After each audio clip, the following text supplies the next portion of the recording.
प्रभु यीशु मसीह के पवित्र नाम में आप सबों को मेरा नमस्कार। मैं सजी भिलाई वाला। संत पौलुस का मसीहत में बड़ा स्थान है। बाइबल के नए नियम की 14 किताबें पौलुस ने ही लिखी है। अपने जमाने में वो समाज के सम्मानित और धनवान और पढ़े लिखे इंसानों में आते थे। यहूदी धर्म की सर्वोच्च समिति में बैठा करते थे पौलुस। रोमी साम्राज्य ने उनके परिवार को मानद रूप से नागरिकता दी हुई थी। पौलुस का पुराना नाम था शाऊल। वो चाहता था कि मसीहियों को और मसीहत को जड़ से ख़त्म कर दे। वो यहूदी धर्म के धर्मगुरुओं के पास यानी महायाजकों के पास जाता है और सभी लोग जो मसीह पर विश्वास करते हैं उन्हें बंदी बनाने के लिए अधिकार पत्र लेकर दमिश्क नाम नगर को जा रहा था। दमिश्क यानी आज हम जिस शहर को दमास्कस के नाम से जानते हैं वो शहर। रास्ते में जो घटना होती है उसे हम पढ़ सकते हैं प्रेरितों के काम अध्याय 9 आयत 3 से लेकर 9 तक। जब वह यात्रा करते करते दमिश्क नगर में पहुंचा तो एकाएक आकाश से एक ज्योति उसके चारों ओर चमकी।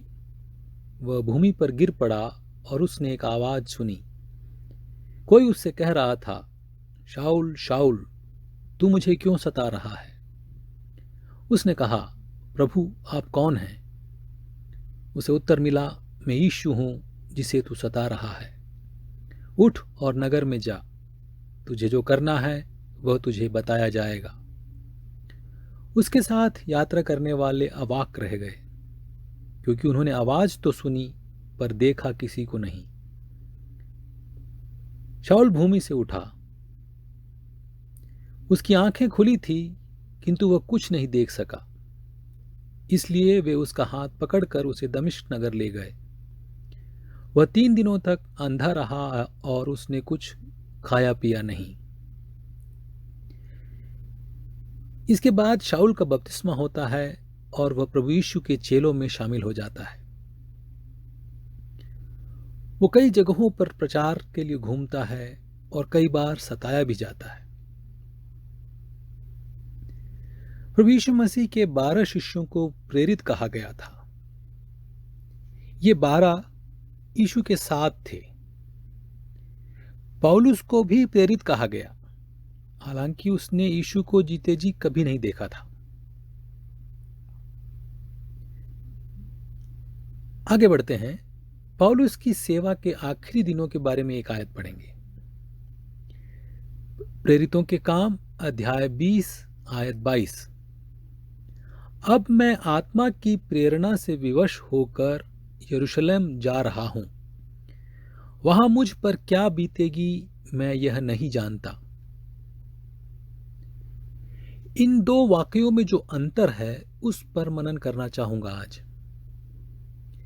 पहली बार पौलुस को साफ साफ बताया जाता है कि क्या करना है और कहां जाना है। भविष्य में क्या होने वाला है उसे बताया जाता है। वो एक आवाज भी सुनता है। कौन उससे बातचीत कर रहा है वो भी उससे बोला जाता है। दूसरी बार भविष्य के बारे में उसे कुछ नहीं बताया गया। उसे सिर्फ इतना बताया गया कि उसे यरूशलेम जाना है। एक ही परमेश्वर, एक ही व्यक्ति, मगर अलग अलग समयों पर अलग अलग बातचीत या बातचीत का तरीका। परमेश्वर अपने लोगों से बातचीत करता है, संदेश भेजता है और जिंदगी की परिस्थितियों और घटनाओं के द्वारा बर्ताव करता है, सीख देता है। और यह सब हमेशा एक सा नहीं होता। जब हमारे साथ ऐसा होता है तो हम सोचते हैं कि परमेश्वर हमें भूल गया है। कई बार हम अविश्वास भी करने लगते हैं। खुदा हमेशा एक जैसा बर्ताव नहीं करता।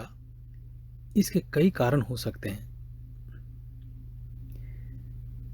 मैं सोचता हूं दूसरी बार में पौलुस के साथ परिस्थितियां बदल गई थी।